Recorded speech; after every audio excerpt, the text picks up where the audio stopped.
하나님 아버지, 저희가 오후 시간에 십계명을 살펴보고 있습니다. 특히 오늘은 제6계명에 관해 알아보려고 합니다. 6계명에 담긴 하나님의 뜻을 알 수 있도록 도와주시고 하나님의 뜻을 따라 살아가는 모든 비전교회 성도들이 되게 하여 주십시오. 예수님의 이름으로 기도합니다. 아멘. 자, 오늘은 하이델베르크 요리문답 40주 6계명에 관한 시간입니다. 우리 앞에 두 친구는 교재 가지고 왔습니까? 네. 우리 한번 1번 질문은 제6계명은 무엇인가? 입니다. 여러분, 6계명은 무엇입니까? 네, 살인하지 말라입니다. 여러분, 불교 신자들도 비슷한 계명이 있잖아요. 불교에서는 무엇을 금지합니까? 네, 살생 금지입니다. 근데 기독교는 살생 금지가 아니라 살인 금지라는 게 중요합니다. 여러분, 이걸 잘 염두에 두십시오. 살생 금지가 아니라 살인 금지입니다. 그러니까 짐승을 죽이는 것은 허용이 됩니다. 물론 짐승을 무자비하게 대해라 그 뜻이 아니라 우리가 치킨을 먹기 위해서 닭을 죽인다든지 이렇게 삼겹살을 먹기 위해서 돼지를 죽인다든지 이런 것은 불교에서는 금지하지만 우리 하나님은 그런 것을 금하시지 않았다라는 겁니다. 그러면 닭을 죽이는 것도 되고 돼지를 죽이는 것도 되는데 왜 사람은 죽이면 안 됩니까? 2번 보십시오. 창세기 9장 6절 함께 읽겠습니다. 다른 사람의 피를 흘리면 그 사람의 피도 흘릴 것이니 이는 하나님이 자기 형상대로 사람을 지으셨음이니라. 여기 보시면 살인을 금지하는 이유가 무엇이라고 말합니까? 네, 사람은 누구의 형상이라고요? 사람은 하나님의 형상이기 때문에 라고 말합니다. 사람이 하나님의 형상이라는 것은 아주 이게 복잡하고 설명하기 어려운 주제인데요. 간단하게 말하면 이렇습니다. 사람이 하나님의 형상이라는 것은 하나님이 사람을 특별한 존재로 창조했음을 의미합니다. 사람이 하나님의 형상이다라는 것은 하나님이 사람을 특별한 존재로 창조했음을 의미한다. 여러분, 그러니까 사람은 특별한 존재입니다. 그런데요, 여러분, 그러면 하나님이 사람을 특별하게 만들었는데 이 세상이 타락하면 타락할수록 세상은 사람을 어떻게 대하겠습니까? 사람을 특별하게 대하지 않게 됩니다. 여러분, 자, 이걸 한번 보세요. 하나님이 세우신 창조 질서라는 게 있습니다. 또 우리 교회 성도들 가운데 여기에 해석을 다르게 할 수 있는 분이 있을 수도 있는데, 여러분, 자, 남자와 남자가 결혼을 하거나 여자와 여자가 결혼하는 것이 올바릅니까? 네, 그것은 진보적인 사람들은 그것을 옳다라고 주장하는데 하나님의 뜻, 그러니까 하나님의 창조 질서는 남자와 여자가 결혼을 하는 겁니다. 여기까지 이해가 되시죠? 자, 그러면 짐승보다 사람을 위에 두신 것은 이것도 하나님의 창조 질서입니다. 이해되시죠? 자, 그러면 오늘날 많은 사람들이 이제 집에서 강아지나 고양이를 두고 어떻게 부릅니까? 우리 아이라고 부르거나 엄마한테 와, 아빠한테 와 라고 하는 경우가 있잖아요. 이것은 하나님의 창조 질서를 어기는 것입니다. 여러분, 6계명에서도 우리가 이 사실을 살펴볼 수 있어요. 사람이기 때문에 살인하면 안 되는 겁니다. 그러니까 사람과 다른 짐승들은 분명하게 구별되는 이 엄격한 선이 있는 거예요. 그러니까 여러분, 사실은 반려견 이런 표현 있죠? 반려동물. 이것도 성경적이지 않은 표현입니다. 하나님이 사람에게 주신 인생의 동반자는 누구입니까? 사람입니다. 그러므로 짐승에게 반려견, 반려동물이라고 하는 것은 짐승을 어떤 위치로 올리는 겁니까? 짐승을 사람의 위치로 올리려고 하는 것은 성경적이지 않습니다. 우리가 이제 기억해야 되는 것은 짐승을 죽이는 것은 하나님이 허락하셨다. 하지만 사람을 죽이는 것은 하나님이 금지하셨다라는 겁니다. 그러므로 사람과 다른 모든 피조물 사이에는 엄격한 구분이 있다는 것이죠.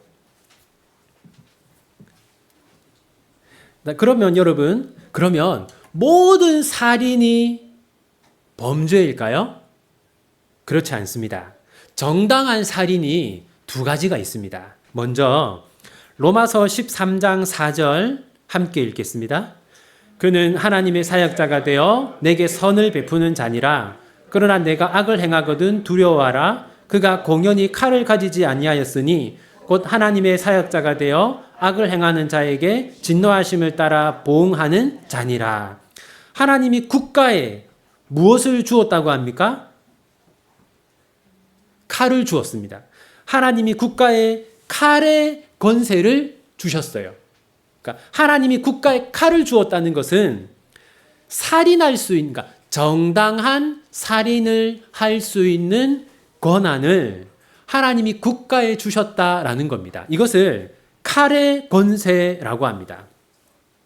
그래서 로마서 13장 4절 뒷부분 보시면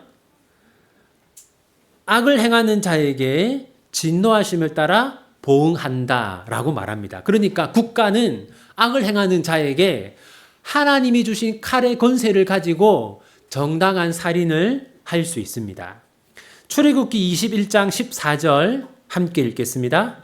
사람이 이웃을 고의로 죽였으면 너는 그를 내 제단에서라도 잡아내려 죽일지니라. 이처럼 하나님은 살인을 한 자는 살인의 벌을 받아야 한다라고 하셨습니다.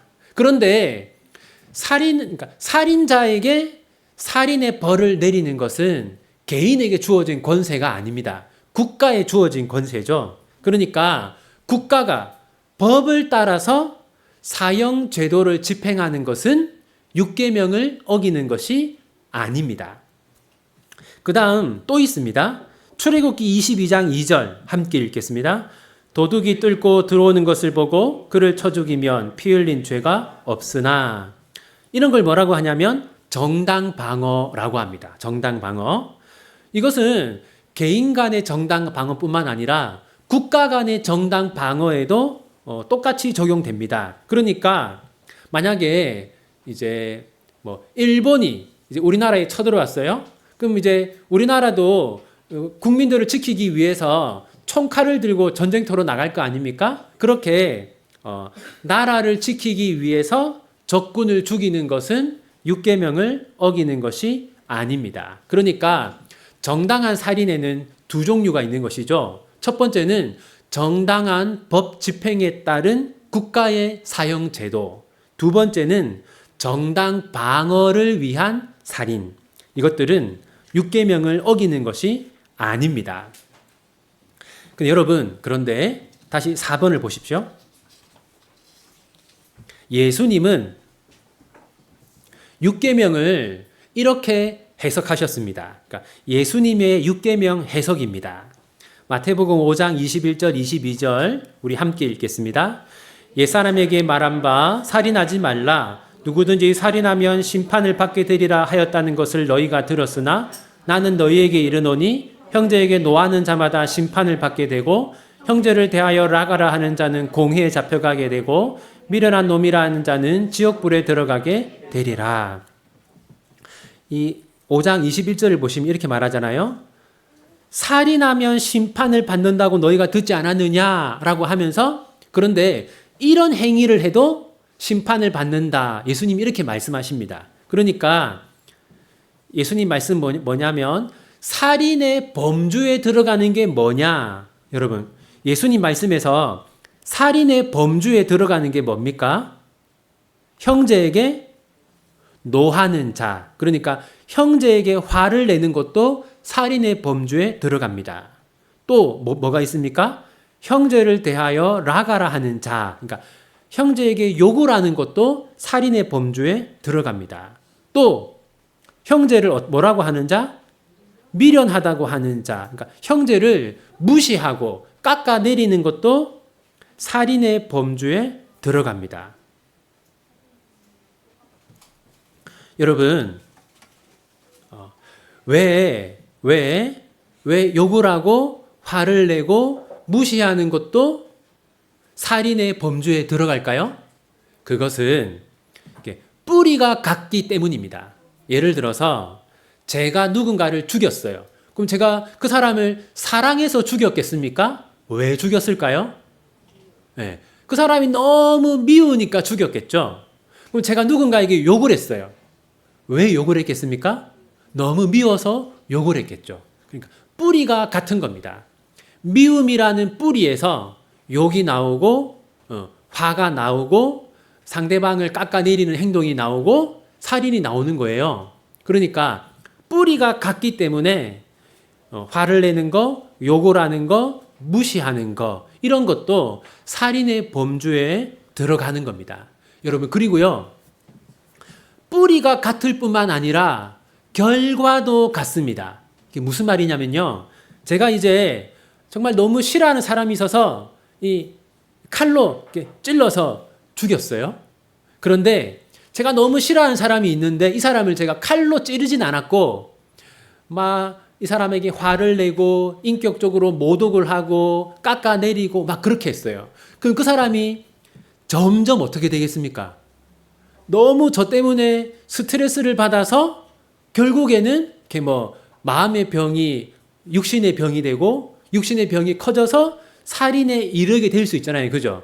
그러니까 화를 내는 거, 욕을 하는 거, 깎아내리는 거 이런 것들이 뿌리가 같을 뿐만 아니라 그 결과도 결국에는 같아집니다. 그러니까 다 같이 살인의 범주에 들어가는 겁니다. 5번을 한번 보십시오. 5번. 자, 요한 1서 3장 15절 보시면요. 어떤 사람도 살인하는 자라고 합니까? 네. 형제를 미워하는 사람도 살인하는 사람입니다. 왜냐하면 살인의 뿌리가 뭡니까? 미움입니다. 그리고요, 로마서 1장 29절 보십시오. 여기 보시면 불의, 추악, 탐욕, 악의, 시기, 살인, 분쟁, 사기, 악도. 이게 여러분 보시면요, 거기 살인의 죄가 있잖아요. 그런데 살인을 다른 죄들과 동등하게 말하고 있습니다.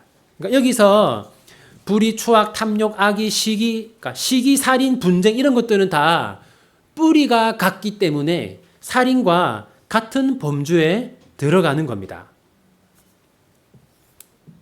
자, 그런데 여러분 6번을 보십시오. 하나님께서 제6계명에서 원하시는 것이 무엇인가? 여러분, 우리 6계명을 단순히 살인하지 말라라고 생각하시면 안 되고요. 자, 우리 다은이는 살아오면서 정말 죽이고 싶은 사람이 있었어요? 아직까지 없었어요? 네. 이제 연애를 하고 결혼을 하게 되면 생기게 되는데. 자, 여러분, 자, 6계명의 핵심은 뭐냐면요, 원수를 대하는 방식입니다. 무슨 말이냐면요, 우리가 사랑하는 사람을 살인하고 싶지 않잖아요.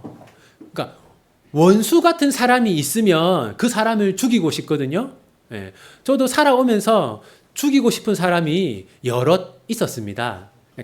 지금 같이 살고 있는 사람 말고 옛날에 정말 죽이고 싶을 만큼 미운 사람이 있었거든요. 그러니까 여러분, 살인하지 말라는 것은 우리 마음속에 원수 같은 사람이 있을 때 이 계명이 필요한 겁니다. 여러분, 그러니까 6계명의 핵심은 뭐냐? 6계명의 핵심은 원수를 대하는 방식이다. 여러분 마음속에 그 사람 생각만 해도 화가 나고 막 보면 너무 기분이 안 좋고, 여러분 그런 사람 있죠? 네. 그 사람이 이제 원수인데 그 사람을 대하는 방식입니다. 첫 번째는 그 사람을 어떻게 하지 말라?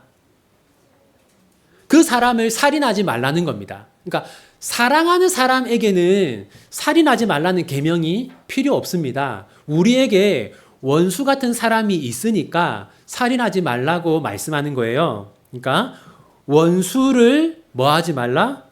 살인하지 말라. 두 번째는 뭐냐? 로마서 12장 19절 함께 읽겠습니다.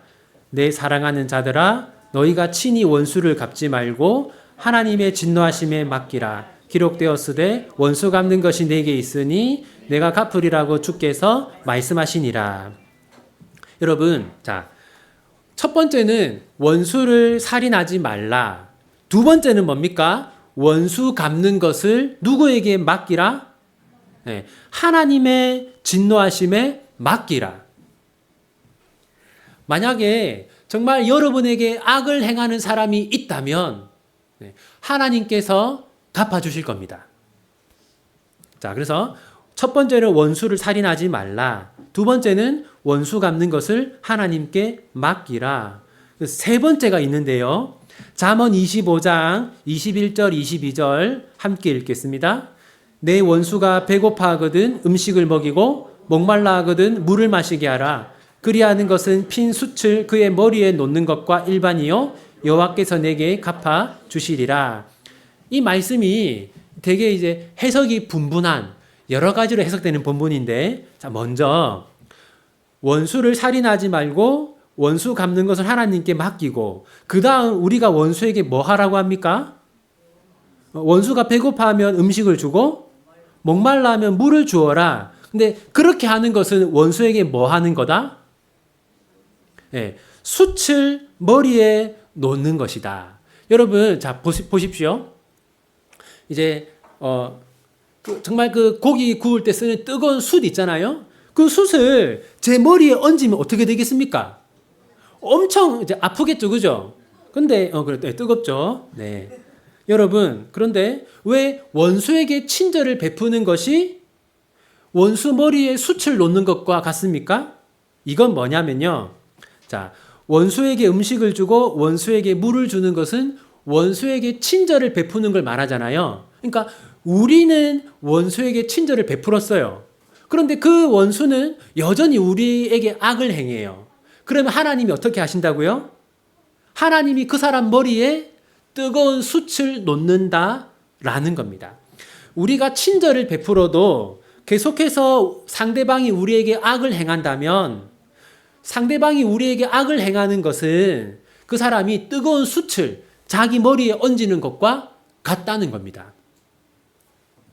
그러니까 여러분, 우리가 해야 될 일은 친절을 베푸는 것이고, 하나님이 하시는 일은 뜨거운 숯을 그 머리에 놓는 겁니다. 그렇다고 저에게 너무 친절하시고 그러시면 안 됩니다. 이제 마지막으로 7번입니다. 제6계명을 나에게 적용하는 방법은 무엇입니까? 자, 여러분, 얼마 전에도 슬픈 일이 있었지만 이 6계명을 자기 스스로 어기는 사람들이 있잖아요. 그죠? 네. 그래서 이 6계명을 나의 생명을 지키는 것으로도 적용할 수 있습니다. 그래서 6계명을 나에게 적용하는 방법이 무엇이냐? 첫 번째는 잠언 14장 30절입니다. 함께 읽겠습니다. 평온한 마음은 육신의 생명이나 시기는 뼈를 썩게 하느니라. 자, 마음을 평온하게 가지면 육신의 생명, 그러니까 마음을 평온하게 가지면 몸도 건강한데, 마음이 평안하지 않으면 뼈를 썩게 한다. 그러니까 마음이 평안하지 않으면 건강도 잃어버린다는 것이죠. 그러니까 우리 마음의 평안을 위해서 노력하는 것도 6계명을 지키는 겁니다. 두 번째, 전도서 8장 15절 함께 읽겠습니다. 이에 내가 희락을 찬양하노니 이는 사람이 먹고 마시고 즐거워하는 것보다 더 나은 것이 해 아래에는 없음이라. 하나님이 사람을 해 아래에서 살게 하신 날 동안 수고하는 일 중에 그러한 일이 그와 함께 있을 것이니라. 자, 여러분, 첫 번째는 마음을 평안하게 하기 위해 노력해라. 두 번째는 뭡니까? 먹고 마시고 즐거워해라. 그러니까 우리 이제 마음의 즐거움을 위해서 먹고 마시는 것은 우리의 건강을 위한 일이고 육계명을 지키는 일이라는 것이죠. 여러분, 그러니까 오늘 저녁은 다 맛있는 거 사 드십시오. 네, 육계명을 지키기 위해서. 세 번째는요, 전도서 3장 12절 함께 읽겠습니다. 사람들이 사는 동안에 기뻐하며 선을 행하는 것보다 더 나은 것이 없는 줄을 내가 알았고. 여기 보면요, 뭐라고 말하냐면 기뻐하며 선을 행한다라고 말합니다. 무슨 말이냐면 선을 행하는 것이 우리 마음에 기쁨을 준다는 거죠. 그러니까 자, 첫 번째는 마음의 평안을 위해 노력해야 되는데 마음의 평안을 위해서 이렇게 먹고 마시는 일을 할 수도 있고, 또 세 번째는 봉사를 통해서 마음을 평안하게 할 수도 있어요. 그 다음에 잠언 25장 27절 함께 읽겠습니다. 꿀을 많이 먹는 것이 좋지 못하고 자기의 영예를 구하는 것이 헛되니라. 여기 보시면 꿀을 많이 먹는 것이 좋지 못하다. 이건 무슨 말이냐면 이것은 이제 잘 먹는 것을 말하는 겁니다. 몸에 좋은 음식, 그러니까 꿀이라는 것은 몸에 좋은 음식을 말하는 거고, 그 다음에 많이 먹는 것이 좋지 못하다라는 것은 몸에 좋은 것을 적당하게 먹어라 라고 하는 것이죠. 왜냐하면 몸이 건강해야 마음도 건강하기 때문입니다. 그래서 여러분, 우리가 육계명을 상대방에게 적용하는 건 뭐냐? 육계명을 상대방에게 적용하는 것은 원수를 대하는 방식이고, 육계명을 나에게 적용하는 것은 나의 몸과 마음을 건강하게 가꾸기 위해서 노력하는 것을 말하는 겁니다. 자, 이제 우리 함께 우리 문답 한번 보겠습니다. 제40주입니다. 105, 106, 107문. 제가 질문 읽으면 답을 한번 읽어 주십시오. 하나님이 제6계명에서 원하시는 것은 무엇입니까?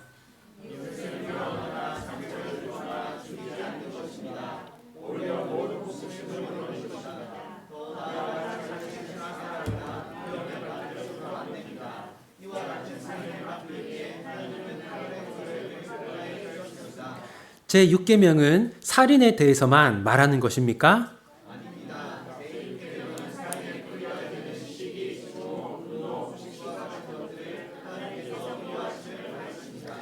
이웃을 죽이지 않으면 제6계명을 다 지킨 것입니까?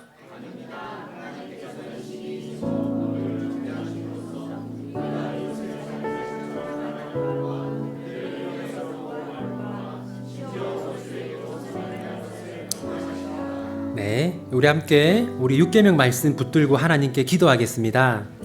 여러분, 우리 마음속에 너무나 미운 감정이 드는 사람이 있을 수가 있습니다.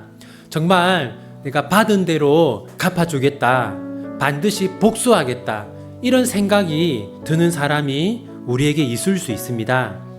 그 자들을 미워하는 마음, 복수하려는 마음을 내려놓을 수 있도록 도리어 우리가 원수 같은 사람들에게 친절을 베풀 수 있도록 우리 그렇게 원수도 사랑할 수 있는 마음을 우리에게 달라고, 또 어떤 갈등 관계에 있는 사람이 있다면 그 사람과 다시 화해하게 해달라고 우리 그렇게 함께 마음을 모아 하나님께 기도하기 원합니다. 기도합시다. 하나님 아버지, 하나님 아버지, 하나님 아버지, 하나님 아버지, 원수 같은 사람도 사랑할 수 있는 마음을 하나님 우리에게 허락하여 주시옵소서. 하나님 아버지, 하나님 아버지, 원수 같은 자에게도 친절을 베푸는 우리가 될 수 있도록